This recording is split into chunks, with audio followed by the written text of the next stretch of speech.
Fala galera, bem-vindos ao podcast Além da Sexta, meu nome é Gustavo Teixeira e no episódio de hoje eu vou conversar com o Nandes, que é treinador do Rudy Gobert, pivô francês do Minnesota Timberwolves, time número 1 da Conferência Oeste. O Nandes, também conhecido como Fernando Pereira, é mestre e especialista em neurociência do movimento. Ele trabalha no universo da NBA há mais ou menos 4 anos, já teve passagens por Utah Jazz, Phoenix Suns e agora trabalha exclusivamente com o Rudy Gobert. Ele também já foi jogador profissional aqui no Brasil e já trabalhou como treinador no Minas Tênis Clube antes de se mudar para os Estados Unidos. Ele também possui uma carreira bem grande acadêmica, já tem artigo e livro publicado e sempre na área de formação do esporte e neurociência do movimento. Então, chega de enrolação, vamos pro papo que eu tenho certeza que vocês vão curtir muito. Não tem forma melhor de começar do que você falar pra gente, explicar pro pessoal o que é a neurociência no basquete e o que você faz exatamente na NBA com o Rudy Gobert, enfim, conta um pouco pra gente. Primeiro, grande honra estar aqui, obrigado pelo convite, satisfação imensa. E essa palavrinha mágica, né, neurociência, é uma palavra muito comum nos dias, né, hoje em dia. E aí, né, não é tão simples explicar, mas, por exemplo, a neurociência é o estudo do cérebro, e o cérebro é algo muito complexo. Então, os estudos vêm tentando, nos últimos anos, simplificar a compreensão do cérebro. Não é algo simples, e a gente está longe de entender o cérebro como um todo, que é algo incrível, mas nós podemos, quando a gente faz um link com o esporte, podemos dividir a neurociência emocional e motivacional com a neurociência do movimento. Então, aquele momento quando a gente fala, tenha confiança, jogue duro, concentre, mindset, vamos colocar um pouco na área do comportamento emocional, que é a área do psicólogo, é a área da parte motivacional do treinamento. A minha parte é um pouco mais da neurociência do movimento.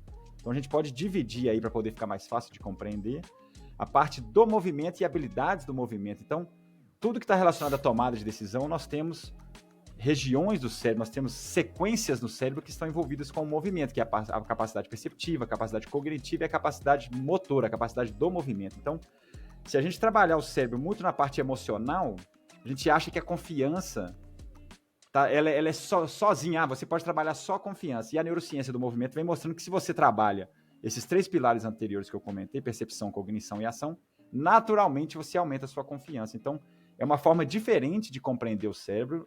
Diferente não, mas uma outra visão, porém cientificamente e academicamente embasada, que você pode melhorar sua confiança e no esporte tudo está relacionado à confiança, através de outras partes da equação, esses 3 pilares que eu havia comentado. Então, o meu trabalho é analisar o atleta e ajudar o atleta, criando exercícios, criando estatísticas, criando formas de se analisar o jogo através da neurociência do movimento. E que tipo de exercício você treina com os seus atletas? Porque eu imagino que seja uma coisa totalmente diferente, você estava me contando um pouco antes como que funciona, mas e aí, se quiser trazer também especificamente com o Rudy Gobert, que tipo de exercício você faz que é diferente dos outros treinadores?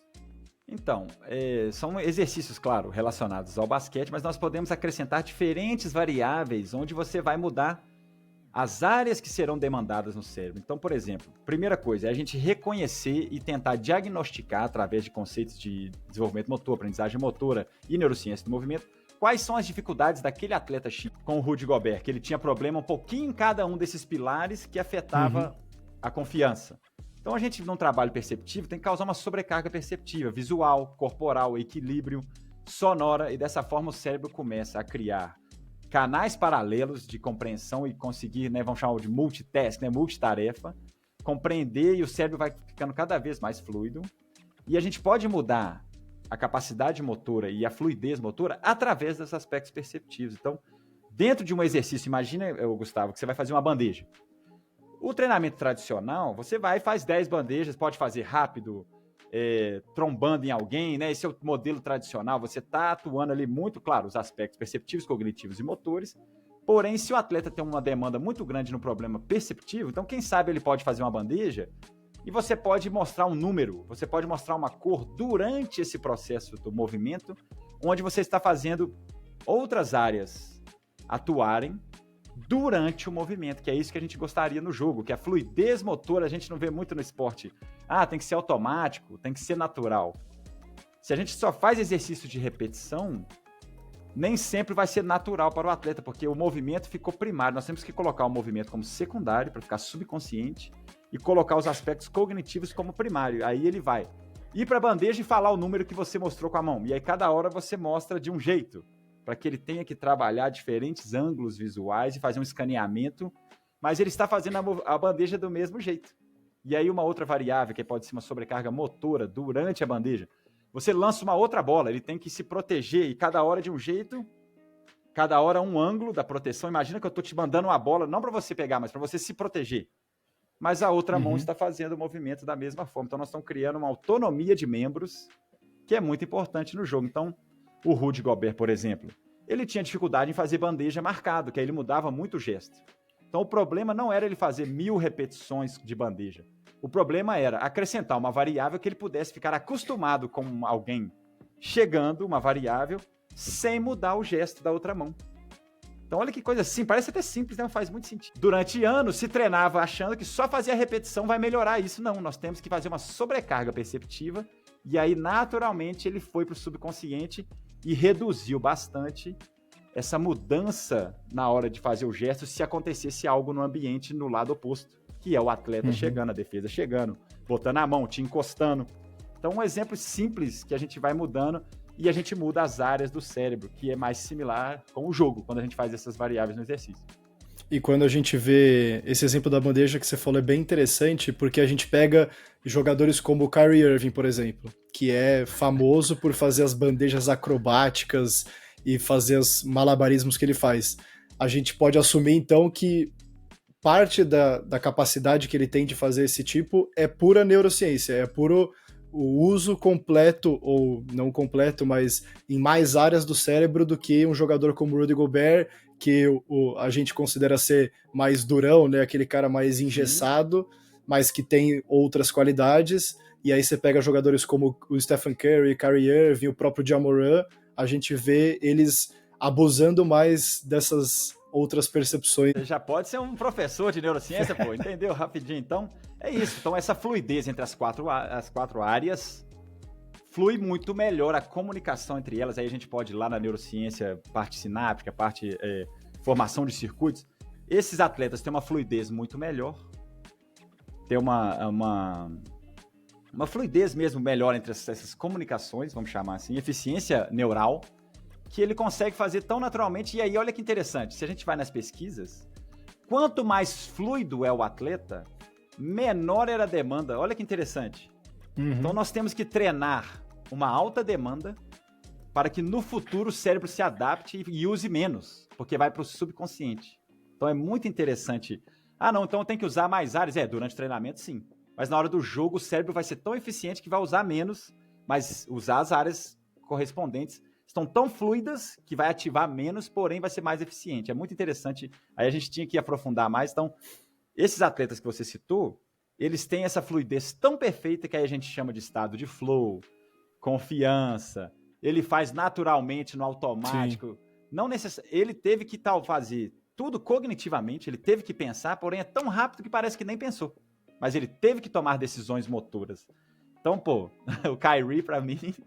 Ele, né, melhor exemplo possível. Como eu analiso o jogador com a neurociência do movimento, não só uma visão de treinador tradicional, pô, ele para mim é o gênio do movimento, de como ele consegue manipular essas variáveis e antecipar e perceber e conseguir ter o gesto perfeito. Então, parabéns, Gustavo, você analisou muito bem. Então, o Rudy tem uma dificuldade nessa fluidez, e a gente já tem números, nós temos comportamentos que ele já melhorou muito a fluidez motora e as tomadas de decisões. Ele vive hoje o melhor momento ofensivo decisional, com habilidades motoras, com diferentes habilidades sendo usadas durante o jogo, se comparado a 3, 4 anos atrás, muito mais robotizado, muito mais engessado, porque não tinha essa fluidez das áreas.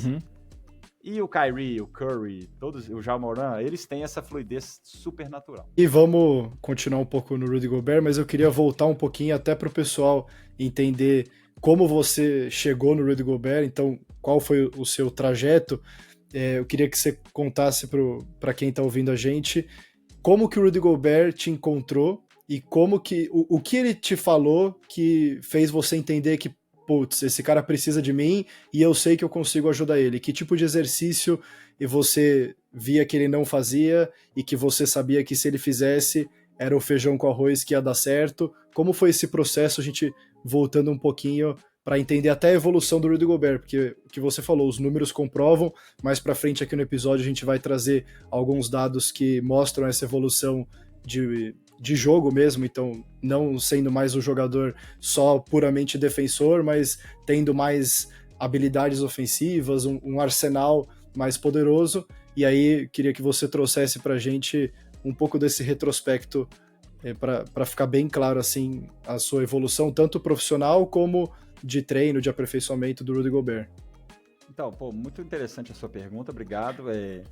Então, antes de conhecer o Rudy Gobert, eu já tinha 10 anos de trabalho como professor de educação física, treinador de várias idades, treinador de vários níveis, lá, o sub-8, sub-9, o profissional, fui atleta profissional também, então, antes de eu ter esse primeiro contato com o Rudy, que foi através do Raulzinho, né, o Rudy e o Raulzinho são melhores amigos, então, quando eles jogaram juntos, eu tive a oportunidade, quando o Raulzinho foi no Brasil, trabalhei com o Raulzinho, e ao comentar com o Raulzinho sobre isso, eu nem observei, tipo 2016, 2017, quando eu assistia ao jogo do Raul, eu já via essas limitações do Rudy, mas era tão distante para mim, se um dia eu trabalhasse com esse atleta, eu acho que eu ajudaria muito, porque eu já fazia isso com os atletas que eu trabalhava. Então, independente da idade, nós podemos enumerar aqui, independente do nível, alguns problemas similares de atletas, independente se ele está na NBA, ou se ele está no Brasil, ou se ele está na escolinha sub-8, são problemas similares. A gente põe um leque aí de uns 20 problemas que um atleta tem de basquete, principalmente na sua formação. Eu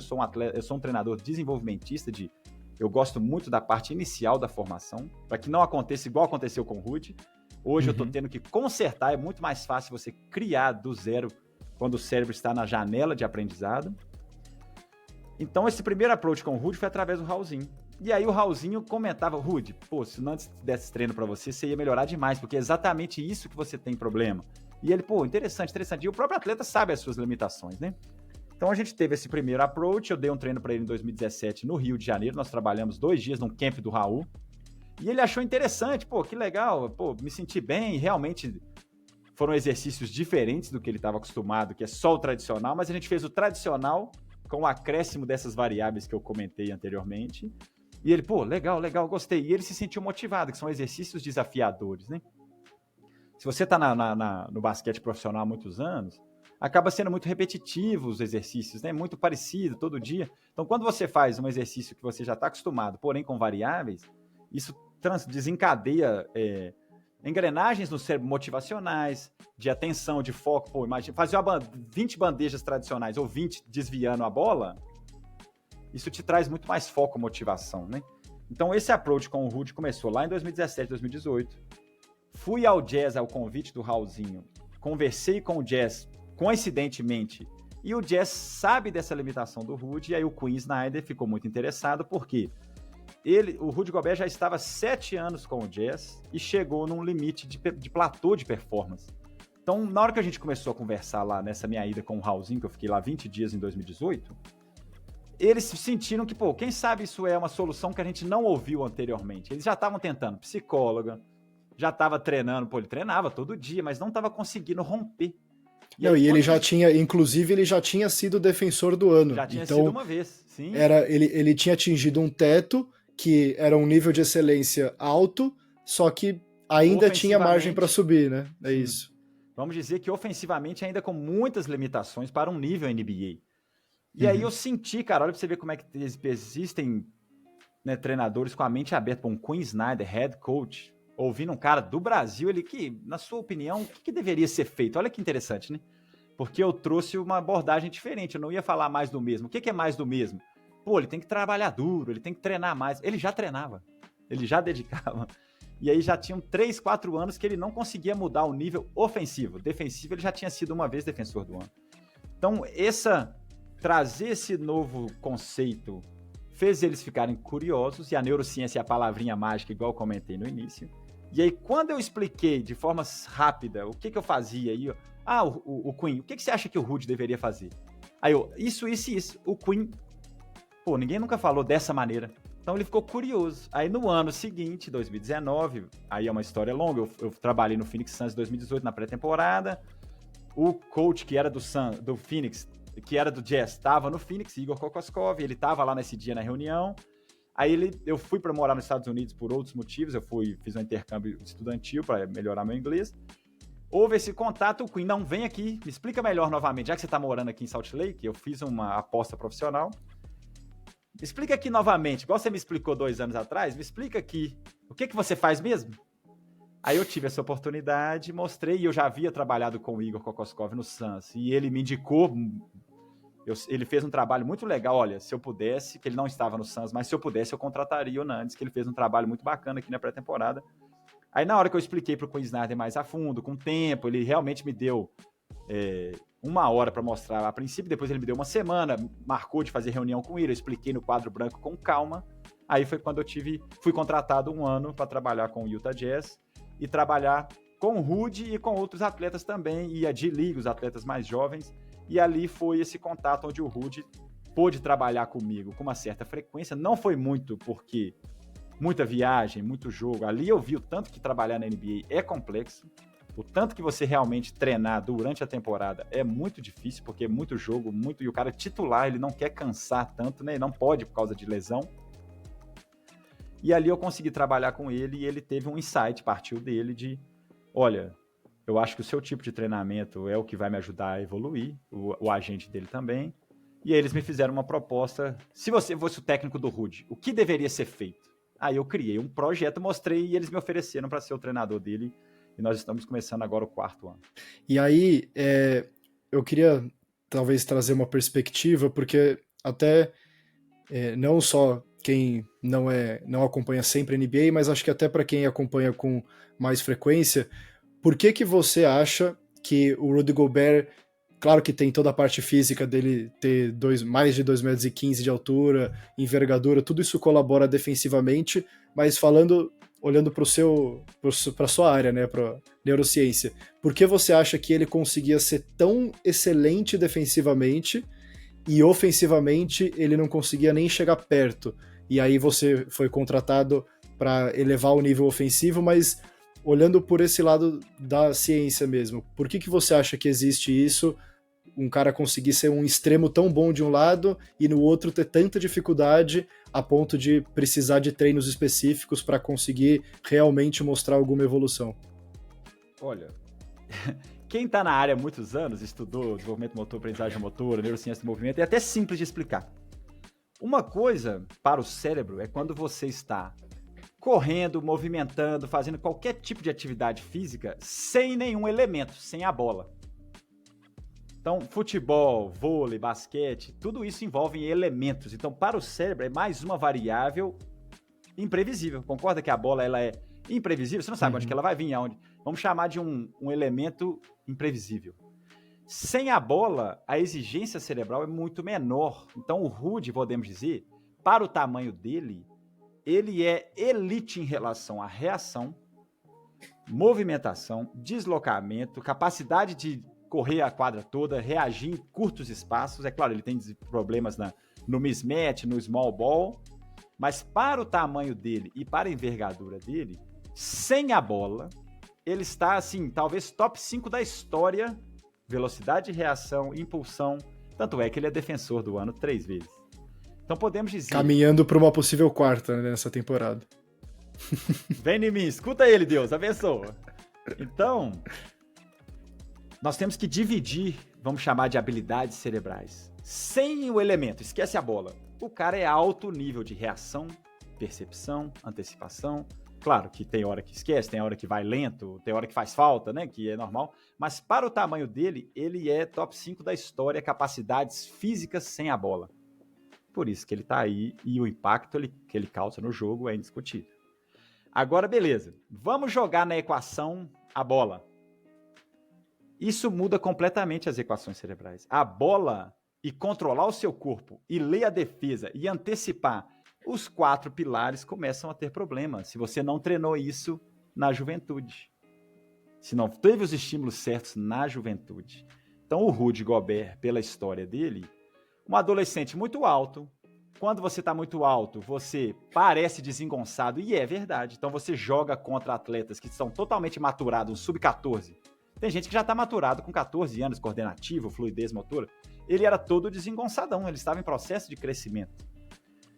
Então o cérebro dele não estava pronto ainda, nível muscular, nível coordenativo, tudo isso demora alguns anos, cada pessoa tem um nível de maturidade. O Rudy Gobert foi maturidade tardia, que chama. Então o que aconteceu na história dele? Os treinadores, para que ele pudesse jogar, aproveitar a altura, mas que não fosse exposto no ataque, o que acontece? Eu tenho até um artigo publicado sobre isso, chama-se especialização precoce. Ei, você, 14 anos, não arremessa não, faz o bloqueio aqui e vai no rebote. E o outro atleta do time dele que tinha mais capacidade ia aumentando a poupança decisional dele. O cara chutava 27 vezes no jogo e o Rudy tentou 3 vezes lá no Sub-14. Agora imagina isso dos 13 aos 18. Quem tentou 30 vezes tentou 10 mil vezes. O Rudy, por ter essas limitações coordenativas, perceptivas, o treinador tentava evitar que ele tivesse tanta importância ofensiva. E isso limitou ele para sempre, desses 4 pilares. Então, cara, é muito interessante. Ele treinava arremesso, ele treinava hook, ele treinava floater, mas não conseguia transferir para o jogo, porque existiam problemas de comunicação nessas 4 áreas. Então ele continuava jogando, a altura ajudava, então ele era fera sem a bola. Quando acrescentava a bola, existia um problema na equação do cérebro dele. Entendi. E aí o que eu tava pensando agora aqui, que é uma coisa que eu já vi, inclusive jogadores, mas principalmente técnicos da NBA de basquete, principalmente nos Estados Unidos, falarem que, primeiro que já é um problema que o pessoal tá vendo lá fora, que os jogadores internacionais estão chegando cada vez mais prontos em relação aos americanos. E aí, claro que tem toda a questão de investimento, de infraestrutura que tá crescendo cada vez mais lá fora, mas era uma coisa que o próprio Kobe Bryant falava muito, que era os europeus, os estrangeiros, eles treinam fundamentos. O americano treina o basicão, o highlight. Vai muito no instinto. O instinto, exatamente. E aí uma coisa que eu vejo essa galera que já tá na NBA, em nível profissional, falando dos mais jovens, é que uma coisa muito errada que acontece é você pega o atleta, o jovem atleta de 14, 15 anos, que na escola dele ele tem 1,98, então ele provavelmente é um dos mais altos, e aí você bota o cara para jogar de pivô, para jogar embaixo da cesta. Só que esse cara com 1,98, na NBA, ele vai ser o padrão, ele vai ser o jogador que vai ser o armador, que vai ser no máximo ala. E aí você não consegue desenvolver as habilidades que precisa, e aí você acaba podando talvez um possível desenvolvimento. Então eu não sei se você já ouviu algo do tipo, mas é uma coisa que me veio na mente agora, que é o que você falou. É muito mais fácil você treinar desde cedo do que você corrigir. Então, e aí pra galera que joga, que quer tentar ser jogador, isso é uma coisa que acaba prejudicando e muitas vezes nem é culpa dela, é a própria circunstância. Isso é muito comum. Se quem tiver interesse, pode pode ler o meu artigo, que é Como Formar um Atleta para o Futuro. É um artigo muito interessante, eu publiquei ele em 2017. Eu tenho um carinho muito grande por esse artigo, porque é relacionado à especialização precoce e à explicação exata do porquê que isso acontece, que é um conjunto de fatores que pode ser a pressão dos pais, a pressão do clube por resultado. Então, por exemplo, um time sub-13 que o clube está te pressionando a ser campeão, o treinador, cara, até por instinto de sobrevivência, ele quer ser campeão ali, porque ele quer salvar o emprego dele. Então ele vai. É muito mais simples você ensinar para jogar, para que tenha uma performance mínima no jogo. Se você já com 13 anos fala, ó, você só bloqueia e só faz isso. Você que é melhorzinho que aquele, você pode arremessar mais que esse.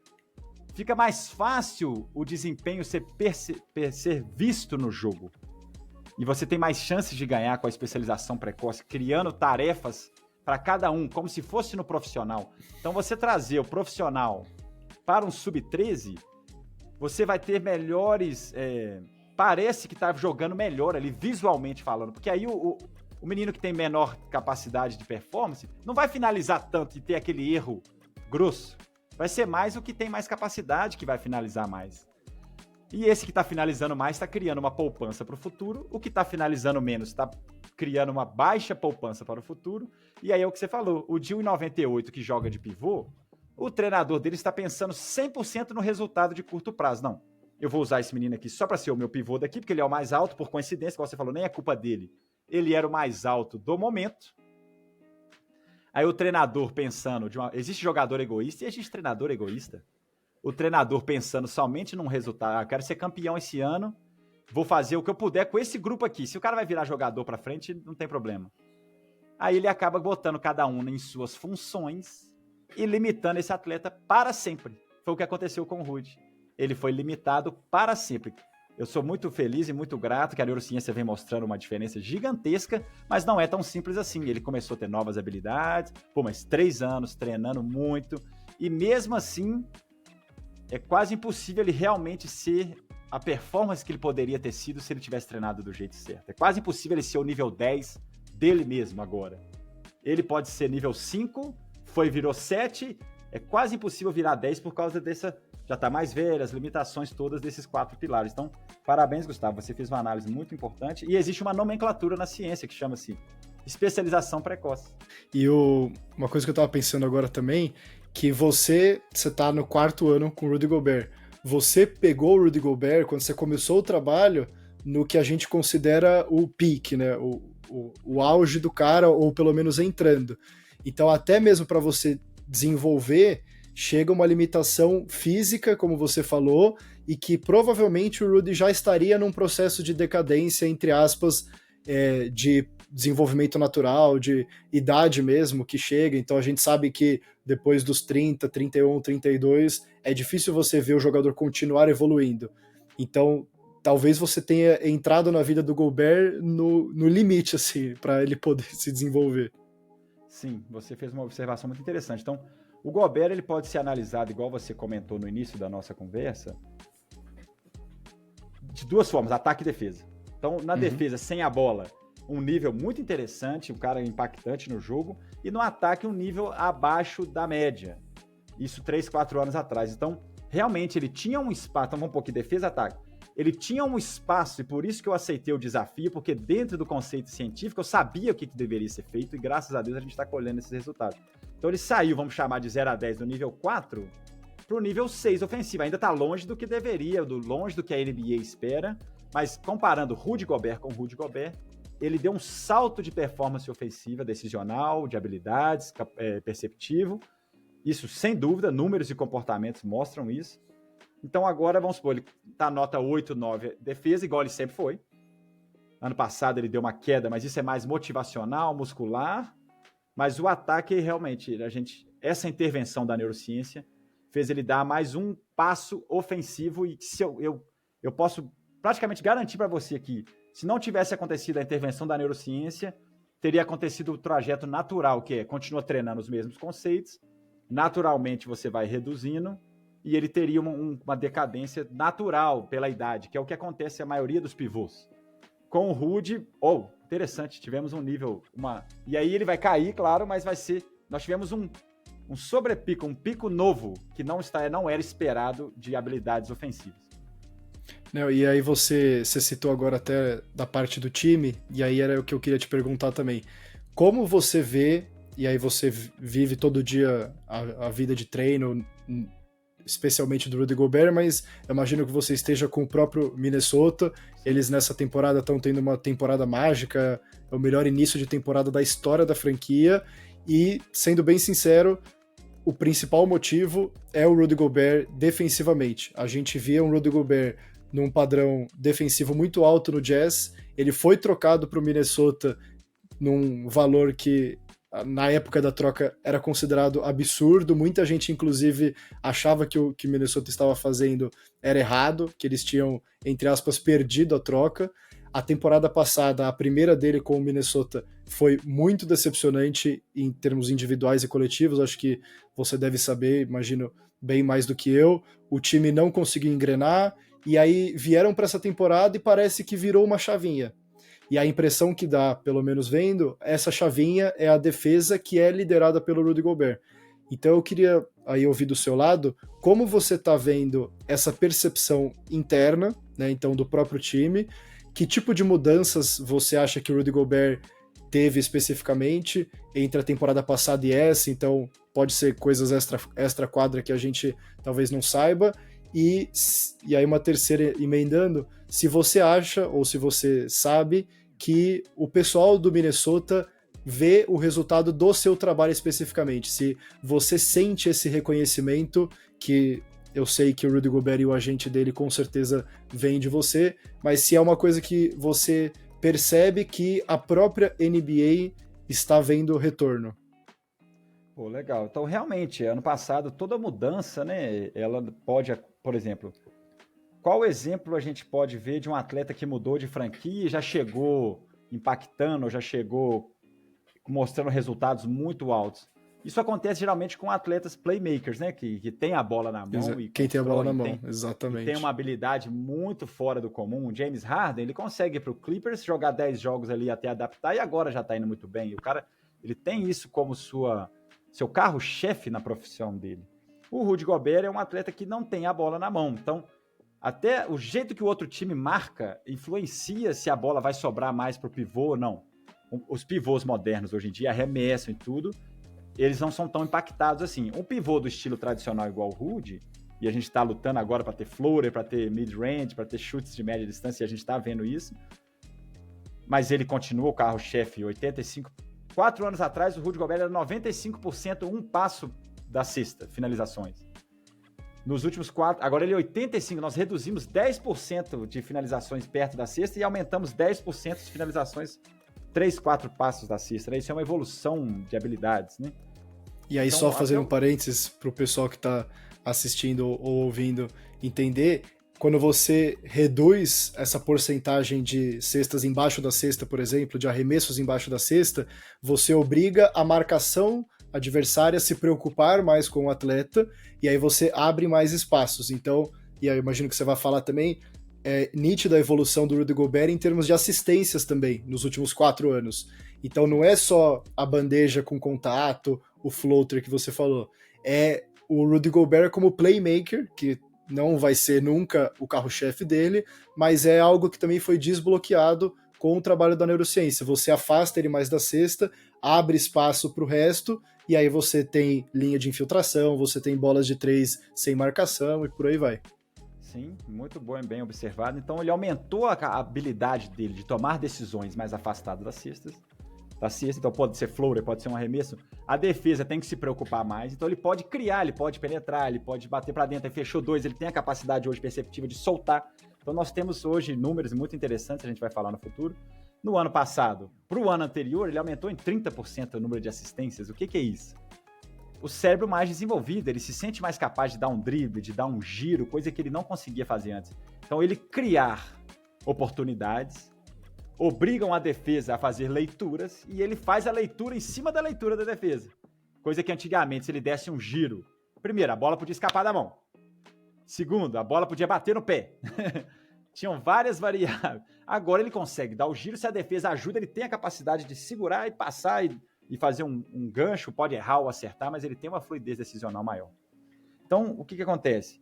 Realmente, ano passado, não foi dentro da expectativa, porém o time, né, um time coletivo, a NBA tem várias variáveis, jogador que é último ano de contrato, que força um pouco mais, isso é coisa que às vezes o fã não consegue entender, só quem está dentro consegue. Nós temos 2, 3 atletas ano passado, que era o último ano de contrato. O cara ele não estava pensando em só ganhar o jogo, ele estava pensando também no futuro dele, e eu não acho que é errado, todos nós temos que pensar no nosso futuro, então acaba impactando. Esse é um lado negativo da NBA, que quando a gente vê filme, quando a gente vê documentário, a gente imagina, putz, os caras são hard work, os caras são focados, que a gente vê os vídeos do Instagram, né, de 10 segundos, como que é o trabalho. Na verdade, ganhar não necessariamente é o único objetivo de quem tá na NBA. Isso foi uma frustração que eu tive quando eu cheguei, porque parecia que era o ursinhos carinhosos à perfeição. Todo mundo quer ganhar, todo mundo... Não, se tem um atleta que é último ano e ele é reserva, quando ele entra no jogo, meu querido, ele vai forçar algumas bolas, porque ele precisa pontuar para garantir o contrato do ano que vem, não nesse time, mas no outro time qualquer. Se você tá no último ano de contrato, reserva, e vai jogar e joga mal, você tá ferrado. E isso vale pro oposto. Se você é uma estrela e você tá em último ano de contrato, às vezes você se esforçar demais e se machucar, por exemplo, aí você tá... Cara, olha você tá só, perdido. Talvez quem tá assistindo aqui, quem é fã da NBA, analisa, são tantas variáveis. Então, ano passado, tinham 3 atletas do último ano de contrato, um titular estrela, D'Angelo Russell, tentando pontuar, tentando mostrar que ele ainda conseguiria jogar na NBA, porque se o Minnesota não renovar comigo, eu tenho 29 times, mas eu preciso estar jogando bem. Então, atletas forçando, aí quem tá na reserva putz, se o titular tá forçando, se eu entrar, eu tenho que ter minha bola também. Então, existe uma luta de ego e nós temos que bater palma para os times que são campeões, porque ser campeão da NBA ou em qualquer esporte é você lidar com todas essas variáveis e fazer todo mundo estar na mesma página. Então, eu vou abrir mão do meu último ano de contrato por um bem maior do time. Então, se eu ficar marcado, eu vou passar. Naturalmente, o cara vai forçar porque ele quer o ano seguinte, garantir o contrato dele, garantir o futuro dele na liga. Então, os times que são campeões, nós temos que bater palma e tirar o chapéu que eles conseguem, de alguma forma, lidar com isso. E o Minnesota está demonstrando esse ano, voltar em primeiro lugar. Não é perfeito, porque cada jogo é de um jeito. Um atleta machucou, ficou 5 jogos sem jogar, então ele voltou e é o All-Star, ele tenta forçar porque ele quer garantir o All-Star. Olha só, é muito interessante isso, muito interessante. Não é só ganhar. Então, enfim, a gente entrou num outro tema, mas o Rudy teve dificuldades no ano anterior, mas é uma dificuldade, eu coloco em 2 pilares, uma dificuldade individual e uma dificuldade coletiva. O time estava com 7 atletas novos. Não é tão simples assim encaixar um sistema com 7 atletas novos. Defensivo e ofensivo. Existe o sistema defensivo. O jeito que vai marcar, qual que é o conceito defensivo, vai jogar para o meio, vai jogar para o fundo. Aí a gente não precisa entrar tanto nesses detalhes, que é mais complexo. Então o time teve uma dificuldade e naturalmente ele, aí eu sinto por questão de motivação, que foi o que a gente conversou muito, motivação, concentração, intensidade, essa troca fez ele ficar um pouco confortável, foi uma troca muito alta e ele foi muito bem recebido aqui, como se fosse o Jesus Cristo do francês, chegou para salvar a gente, e não é assim o esporte, né? Se você acomoda 1%, você tá ferrado. O esporte, ele é um negócio assim... Até eu, como treinador, tô aqui com o Rudy, mas eu tenho que continuar escrevendo artigo, eu tenho que fazer ali, porque, vou acomodar aqui com o Rudy, tô tendo resultado. Não, eu tenho que fazer mais. Tem que sair da zona de conforto. Porque, se você melhora seu salário, se todo mundo te ama, se todo mundo... Você naturalmente, não, tá tudo bem. E você não tá tudo bem, não. É muito difícil manter essa zona de não conforto, né? Um alerta, né? Então ele teve um certo conforto no início, os primeiros 30 jogos. E aí depois ele acordou novamente, por coincidência tiveram as trocas, o Mike Conley veio. E aí, se a gente fizer uma análise da temporada passada toda, o saldo foi frustrante pela expectativa. Mas se fizermos uma análise do meio para frente, ele foi muito bem, voltou os números anteriores, mas como o número no início foi baixo, não conseguiu alcançar, deixou uma boa impressão no final, mas a temporada em si não foi tão boa pela expectativa que foi criada. E esse ano, não preciso nem falar, os resultados estão mostrando, até 30 jogos, então até agora nós temos 34 jogos, mas né, podemos até conversar sobre os 30 jogos, as conclusões de 30 jogos, que a gente faz, eu faço uma análise a cada 5 jogos, são as análises de curto prazo, e a cada 10 e a cada 30, para a gente ver uma visão geral de como o atleta está desempenhando e comparado ao ano anterior e anos anteriores. Então, realmente, o Minnesota está havendo um impacto muito maior, mas teve uma concentração do time em si. E o Rudy, claro, falando da parte dele de concentrar, de focar, e vamos desde o início, não vamos esperar 30 jogos que você ferrou sua temporada toda, em questão da percepção ao redor, por conta de 30 jogos. Os últimos 50 foram ótimos. Então não vale a pena, é como se fosse assim, vale a pena 5 dias, Natal, Réveillon, sair da dieta, engordar 5 quilos e perder o ano inteiro de musculação, entendeu? Um exemplo para que a gente possa entender. Será que vale a pena?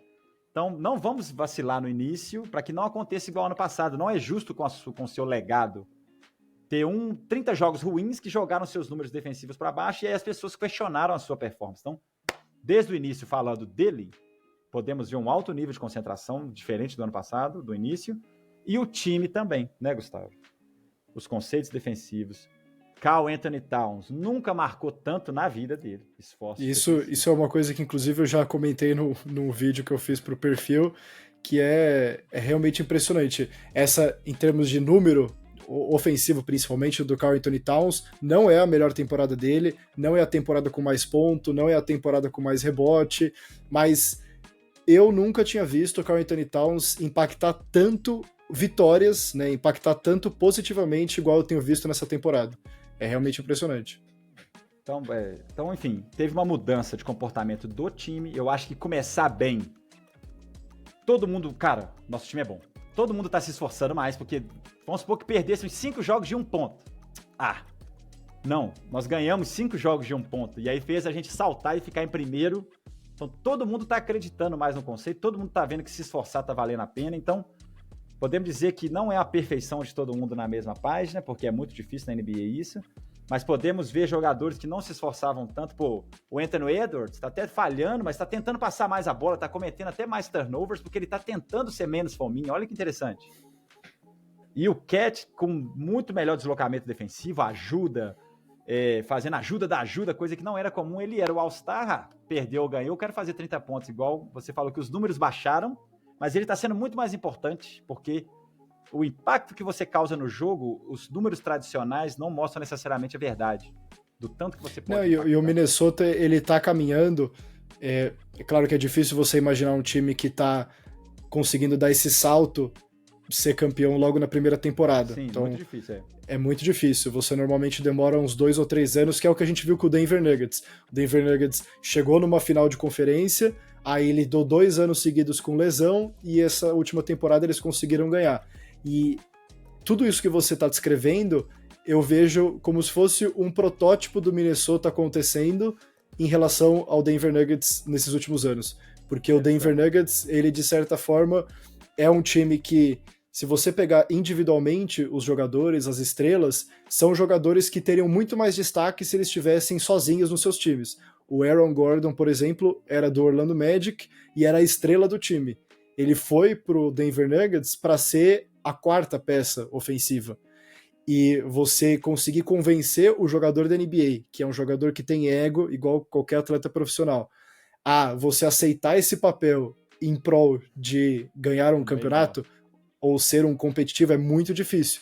E é algo que a gente está começando a ver no Minnesota. Então, Minnesota, para mim, e não só para mim, acho que para todo mundo que está acompanhando a NBA, é um dos grandes destaques positivos, uma das grandes surpresas da temporada, e muito se dá a essa mentalidade, essa mudança na mentalidade, e aí liderados por todos esses pontos que a gente comentou.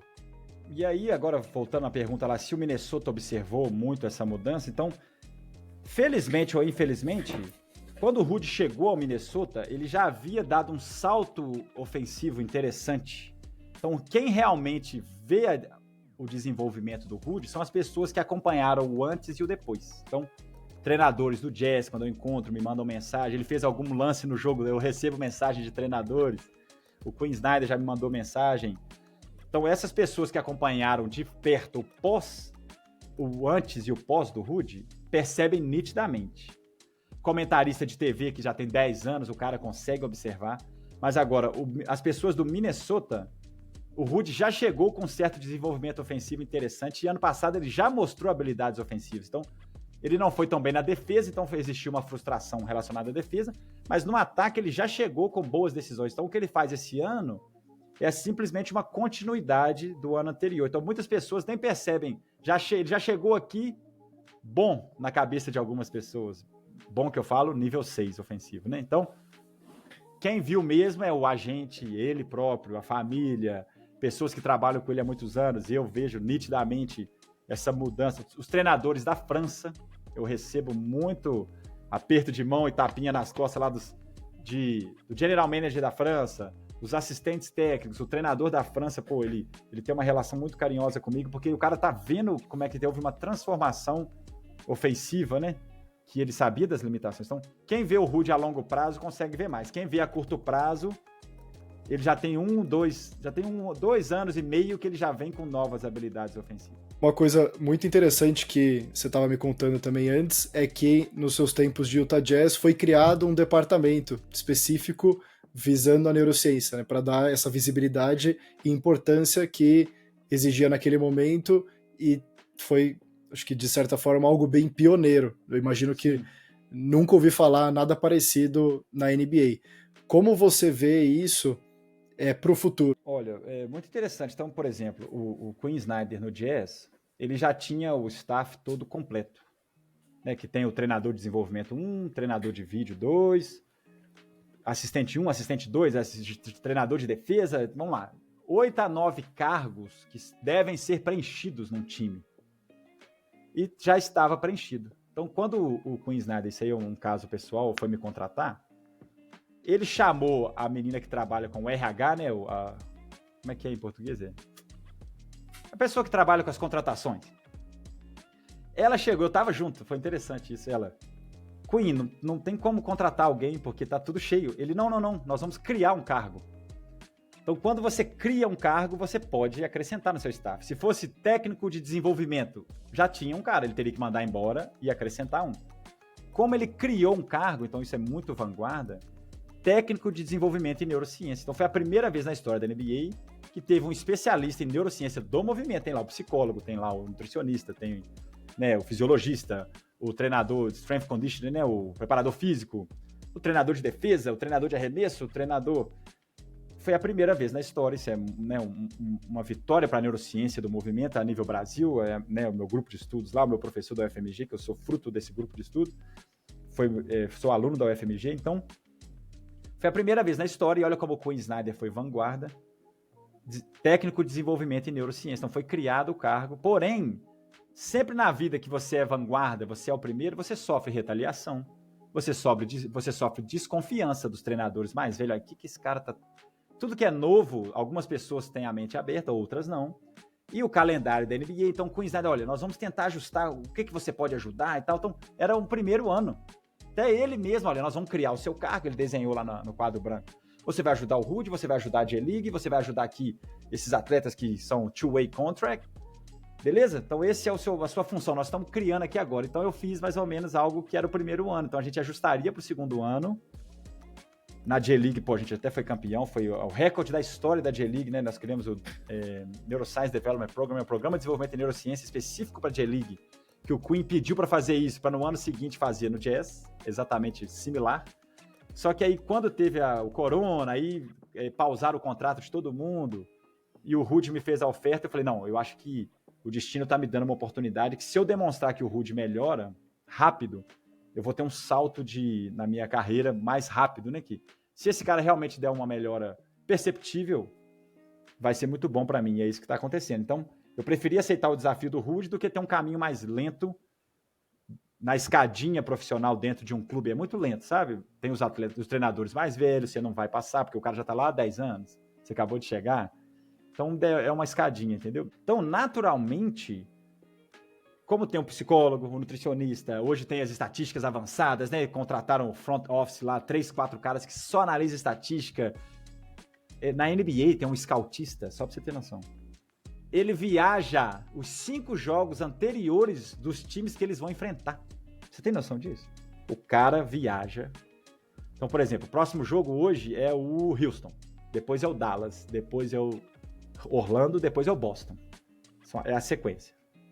O scoutista viajou um dia e assistiu o último jogo do Houston. Ele viajou 2, 3 dias antes e viu o jogo do Dallas. Ele viajou nesse meio do caminho e viu um jogo do Orlando. E ele manda, olha, é isso que está acontecendo.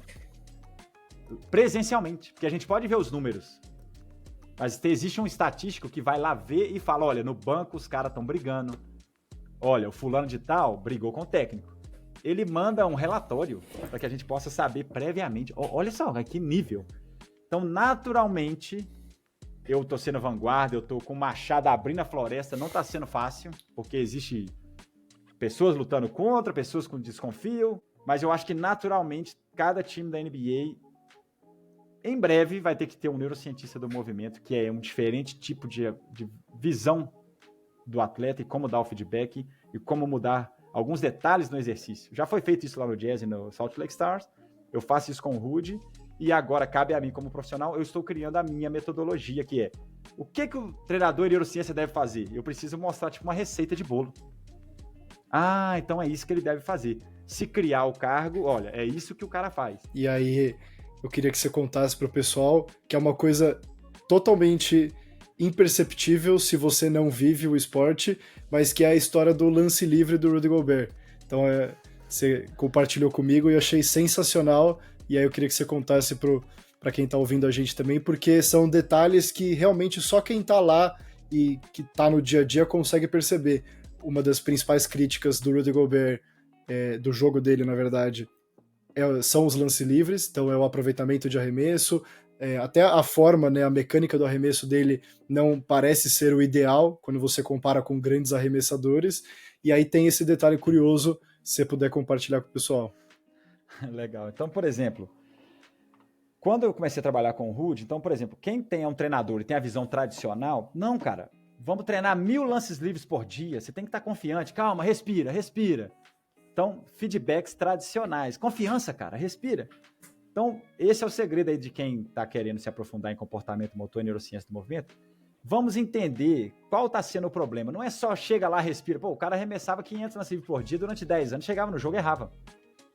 Concorda que tem alguma coisa errada ali? Não é só querer, ele quer. Então, no primeiro momento aí, eu sou pós-graduado em desenvolvimento e aprendizagem motor, então nós temos que olhar, não o gesto todo, mas sim, nós temos que cortar o gesto como um todo, vamos dizer, criar momentos dentro do gesto. Então, o Rudy até tinha um posicionamento de perna ok, e ele tinha, no final, aí, assistindo o vídeo em câmera lenta, pô, primeiro uma semana com ele, eu filmava tudo de um lado do outro, e depois eu vim em casa assistir em câmera lenta para poder diagnosticar o problema dele. Mas eu já fiz isso com vários atletas anteriormente, ele não é o primeiro. Então, essa experiência de 10 anos fazendo isso me ajudou muito O Rudy é mais um atleta que eu ajudo nesse conceito. Então, ele tem... Aí eu tentei pesquisar o porquê e tal. Eu já vi vídeos dele jogando com 13, 14 anos. Não era assim. Então, com 13, 14 anos, ele arremessava um pouquinho mais acima da cabeça e tinha o gesto frontal. Então, no último segundo, pessoal, a bola sai de algum dedo. Então, aquele último dedo que tocou, que realmente foi, a gente chama de predominância de dedo, igual a mão direita. A minha mão direita é dominante, a minha mão esquerda. Nós temos os dedos dominantes também. Geralmente, uma pessoa normal, esse é o mais fraco, esse é o mais ou menos, esses dois são os mais fortes. Para qualquer... você vai pegar um copo d'água, no cérebro é mais dominante esses dois dedos. Isso é um conceito da formação do ser humano. Então, o Rudy Gobert, aos 13, 14 anos, arremessava desse jeito. Aconteceu alguma coisa nesse processo, e eu acho que é um exagero de capacidades físicas de musculação. Houve uma antroversão, um giro de ombro, ele começou a ficar um pouco bem forte e mudou a biomecânica do corpo dele. Então, como ele girou para frente, ele teve uma tendência e ele mudou. Esse dedo no cérebro dele é mais forte que esse e não poderia para o basquete. Então, esse dedo tem mais importância perceptiva, coordenativa do que esse. Ele sente, se você joga para ele uma pedra, pega aí. Esse dedo vai ter muita importância, sendo que esse dedo deveria ter mais importância na equação. Então, o Rudy Gobert, se você olhar o lance livre dele em câmera lenta, ele tende a esses dois dedos serem o finalista do toque fino. E aí criava-se um problema biomecânico que tocava o emocional. Começava a errar demais. Toda hora que ele vai para um lance livre é um microtrauma. Mas que começa no problema biomecânico, que é responsável, que diz, né, que o problema biomecânico foi desaguado, né, ele aconteceu por um problema motor. Então a gente teve que fazer musculação de dedo, até hoje faz, para tentar que o cérebro dele mude daqui para aqui, de domínio, de percepção, de força, para que ele comece a esquecer a importância desse e traga para esse. Tivemos bons resultados, sim. O recorde da carreira de lance livre do Rudy foi há 2 anos atrás, 69%. O recorde da carreira do Rudy de lances livres certos em um jogo foi há 2 anos atrás. Ele acertou 14 lances livres em 15 tentativas no Jazz contra o New Orleans Pelicans. Então ele teve um salto interessante nessa mudança de predomínio de dedo, mas mesmo assim é tão forte no cérebro dele que ele é instável. Então se ele erra 2 lances livres, ferrou. O cérebro dele tenta corrigir. Vai ser o novo jeito ou o velho? Ferrou, criou um problema ali e que deságua no emocional, fica tenso, é um trauma, aí vou errar, vou acertar. Aí perde a fluidez, faz em 2 movimentos. Então eu posso te mandar aqui 10 lances livres esse ano que ele bateu, 2 perfeição, 2 foi o dedo errado, mas ele acertou, 2 ele teve 2 movimentos e errou, 2 ele fez 2 movimentos e acertou. Então o cérebro dele nunca sabe exatamente o que você quer, meu querido. O cérebro está perguntando, você quer qual dedo? Você quer qual movimento? Então a gente trabalha todos os dias. Então olha só, a cada 5 jogos a gente pode jantar. Os últimos 5 jogos do Rudy Gobert ele está com 72% de acerto. Mas na temporada ele tem 63%. E o Rudy Gobert, só para finalizar, só para vocês terem noção, olha bem no meu olho aqui, você que é treinador de basquete. O Rudy Gobert, no treino, França, treinamento. Mais de 2.000 lances livres nos últimos 3 anos. Eu anoto todos. Ele tem 88% de acerto. 88%. Bora pro jogo. 65%. Então, de uma forma simples, desencadeia gatilhos emocionais no jogo que afetam o movimento. Porque, 88%... No treino ele acerta 25 seguidos. Direto, vamos lá, 25 seguidos. Acerta 25 seguidos. Chega no jogo, bate 10, acerta 2, tem jogos. Então, desencadeia gatilhos emocionais que influenciam no gesto motor e ele faz diferente, usa o dedo errado. Então, é um feedback diário que chama. Se ele tá 65%, 69%, bora jantar, porque esse biomecânico é uma coisa muito profunda.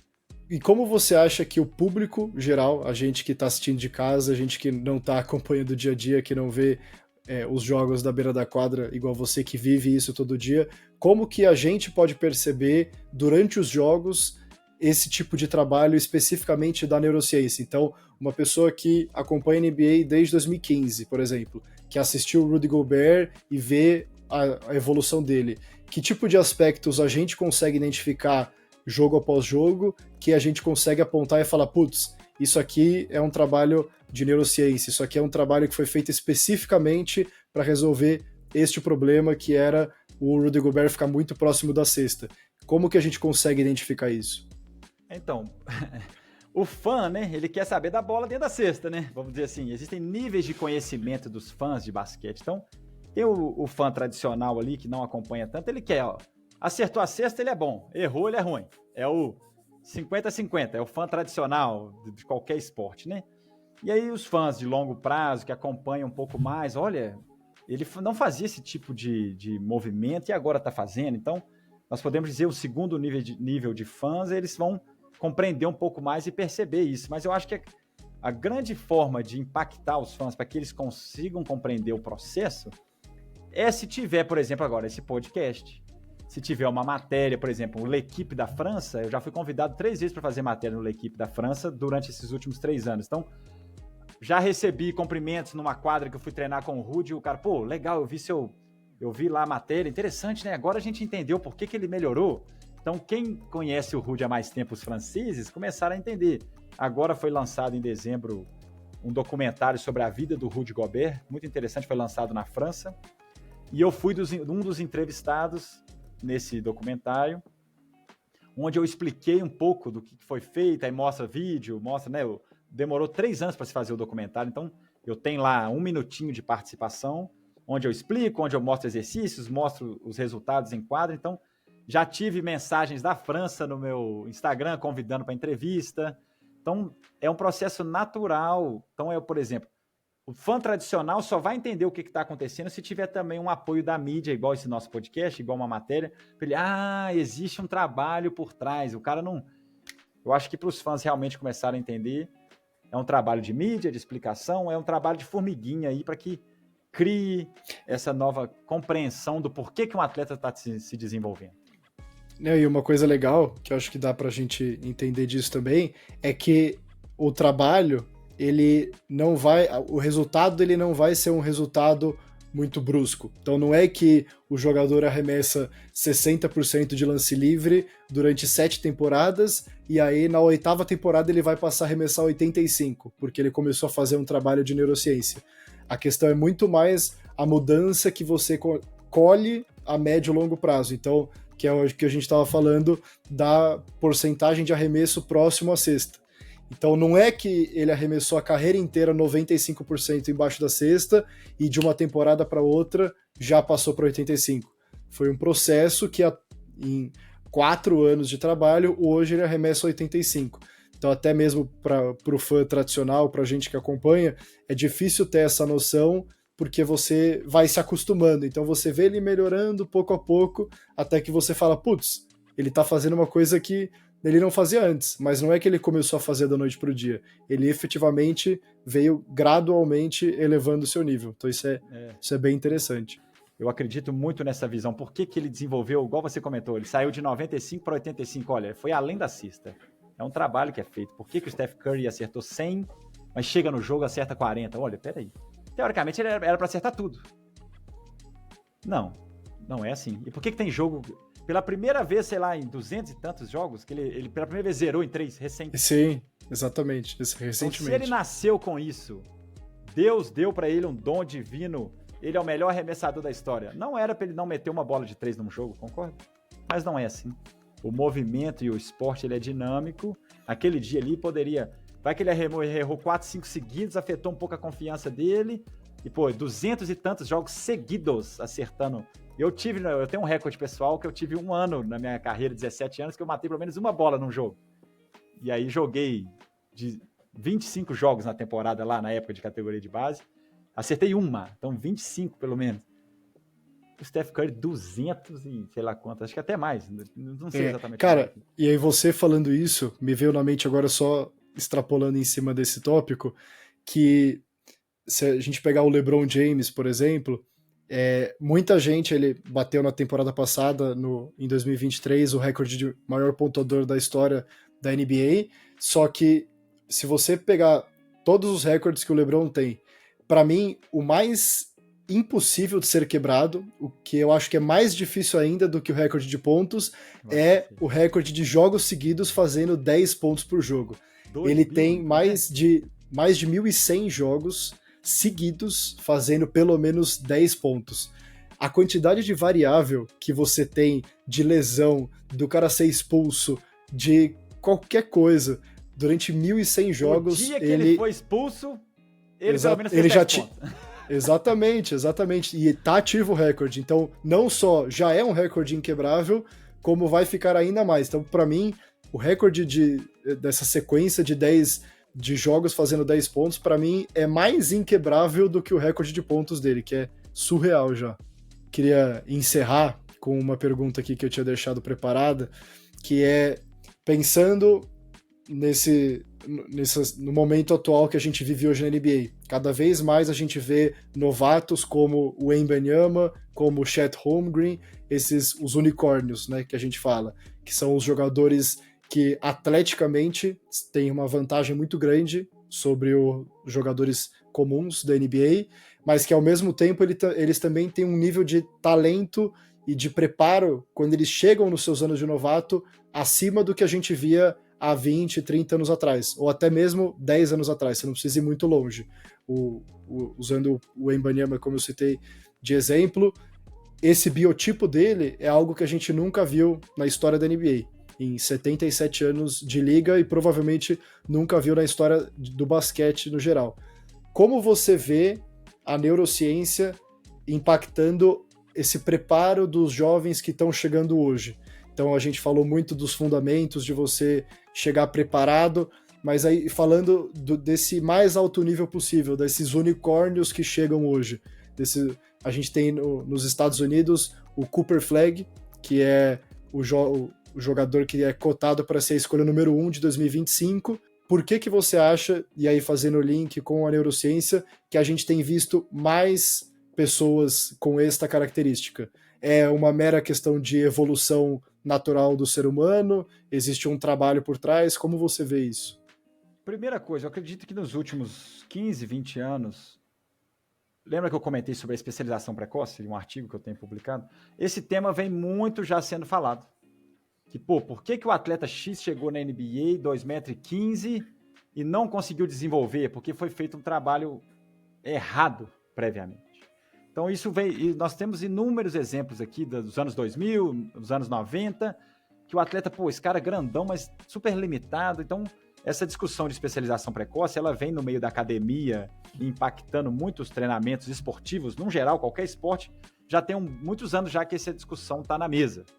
Então, muitos treinadores mudaram a questão até de paradigma mesmo, a questão de como eu vou formar meu atleta. Então, esses atletas, o Vitor, o atleta do OKC, o Shai, esse novo aí que eu não conheço, interessante, são frutos dessa mudança de mentalidade.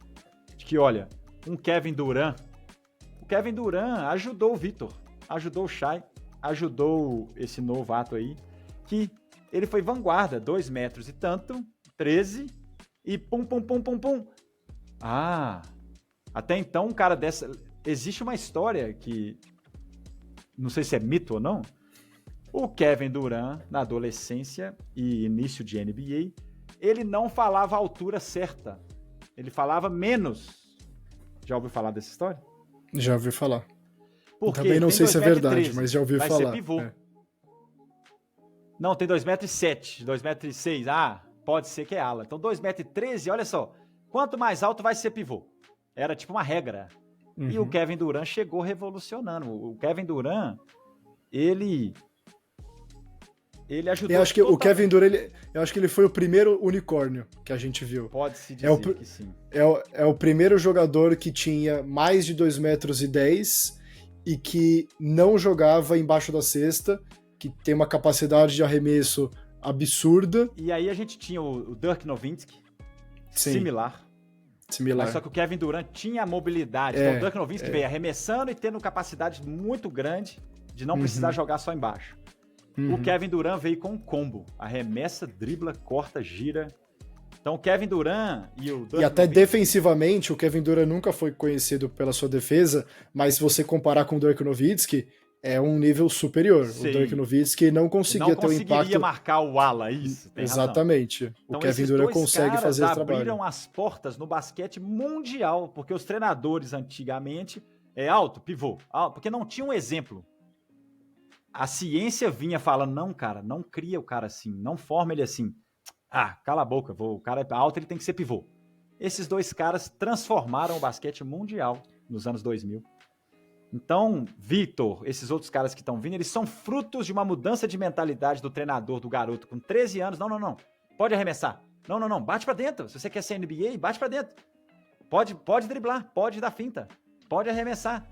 Coisa que 30 anos atrás, esquece. Então, cara, olha só. Tá na hora certa, no lugar certo. Já existia um Kevin Durant nos anos 90, mas ele virou pivô. A formação desses atletas estão sendo mais direcionadas através da ciência, através dos estudos científicos e através da percepção da realidade, que é um Kevin Durant, um Dirk Nowitzki surgindo e fazendo diferença. Ah, então nós podemos formar o atleta dessa maneira. Vai ser melhor formar ele assim, para daqui 15 anos não formá-lo para ser campeão aqui do Sub-15 e limitá-lo para sempre. Então, existe hoje essa discussão quando eu trabalhava no Brasil, categorias de base. Já existia essa discussão muito... Tinha os treinadores mais antigos que não concordavam tanto, mas uma geração mais nova vindo.